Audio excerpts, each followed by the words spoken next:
তীব্র লোডশেডিংয়ে অতিষ্ঠ নেত্রকোনার পল্লী বিদ্যুতের গ্রাহকরা ১৩০ মেগাওয়াট চাহিদার বিপরীতে মিলছে মাত্র ৭৩ মেগাওয়াট।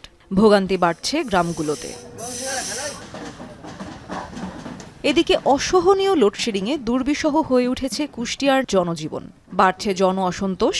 এমন পরিস্থিতিতে নিরাপত্তা ঝুঁকি ও নাশকতার আশঙ্কায় ওজো পাডিকো ও পল্লী বিদ্যুৎ সমিতির গুরুত্বপূর্ণ কার্যালয় ও স্থাপনায় নিরাপত্তা জোরদারের জন্য পুলিশ সুপারের কাছে চিঠি দেওয়া হয়েছে। ২.৫ ঘন্টা বিদ্যুতে যেটা করে ওদের সংসার চলবে কিনা, মনে হয় আগামীতে কি হবে, এরকম চললে আমার মিল থাকবে কিনা আমি সেই চিন্তা করতেছি। আমরা ঠিক মতন ডেলিভারি দিতে পারতেছি না, লিভারের সমস্যা, টাকা ঠিক মতন দিতে পারতেছি না, অনেক সমস্যার মধ্যে আমরা বিদ্যুতের সমস্যায় ভুগছি। পুলিশ সুপার আমাদের সাথে কথা বলেছি এবং আমাদের মজমপুর উপকেন্দ্রে ওনারা কিছু ফোর্স পাঠিয়েছে, টেম্পোরারি, পার্মানেন্ট না। ওনারা বলছে পরিস্থিতি অবজার্ভ করে ওনারা পরবর্তী সিদ্ধান্ত নেবে। এদিকে কিছুটা উন্নতি হয়েছে সৈয়দপুর সহ উত্তরাঞ্চলের নেসকোর বিদ্যুৎ সরবরাহ। বৃহস্পতিবার সকাল থেকে বেলা ১২টা পর্যন্ত কোনো লোডশেডিং দেওয়ার প্রয়োজন পড়েনি। এতে স্বস্তি ফিরেছে জনমনে। সকাল থেকে লোডশেডিং নেই, ফলে আমাদের কাজগুলো করা সহজ হচ্ছে এবং বেচা বিক্রিতে সুবিধা হচ্ছে, কারণ আমাদের পুরোটাই তো ইলেকট্রিসিটি নির্ভরশীল। কারেন্টটা খুব কম যাচ্ছে, আজকে কোনো লোডশেডিং পাইলাম না। এভাবে যদি থাকে তাহলে ভালো আমাদের জন্য। কয়েকদিনের তীব্র লোডশেডিংয়ের পর গত রাত থেকে নাটোরেও বিদ্যুৎ পরিস্থিতির উন্নতি হয়েছে। নাটোর পল্লী বিদ্যুৎ সমিতি জানায়, বৃহস্পতিবার সকাল থেকে ৫.৫ লাখ গ্রাহকের ১১৫ মেগাওয়াট চাহিদার পুরোটাই মিলেছে। এদিকে লোডশেডিংয়ের পাশাপাশি গ্যাস সংকটও তীব্র হচ্ছে দেশের বিভিন্ন স্থানে। চট্টগ্রামে দৈনিক গ্যাসের চাহিদা ৩৫০ থেকে ৪০০ মিলিয়ন ঘনফুট।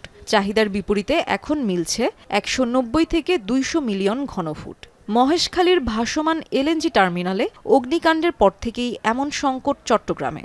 ৮ ঘন্টা যদি গ্যাস পাম্পে থাই, তাহলে আমরা গ্যাস পাম্পে কোম্পানির ইনকাম দিয়ে কীভাবে আর নিজের সংসার চালায় কীভাবে? আমরা ৭টা থেকে ৬টা থেকে লাইন ধরে দাঁড়ায় আছি পাম্পে, আসলে গ্যাস নাই, তো আমরা ইনকামগুলো করতে গেছি। গ্যাস নেই কুমিল্লাতেও।